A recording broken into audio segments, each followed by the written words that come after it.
Kas teadsite, et inimese aju ei suuda tegeleda mitme asjaga korraga?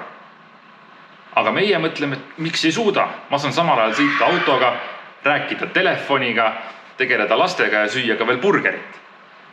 See tegelikult on kõik vale, sest igasugune kõrvaline tegevus autoroolis kasvatab hüppeliselt võimalust sattuda liiklusõnnetusse. Kuidas siis vältida neid kõrvalisi tegevusi? Number 1. Pane oma telefon eemale. Pane ta ära kindal aekasse, pane ta hääletuks. Ja kui sul ikkagi on tarvis seda katsuda ja vaadata, jätta auto tee ääres seisma, tee seda ohutult. Kui sul on vaja süüa, mine sööklasse, mine kohvikusse, ära tee seda sõidu ajal.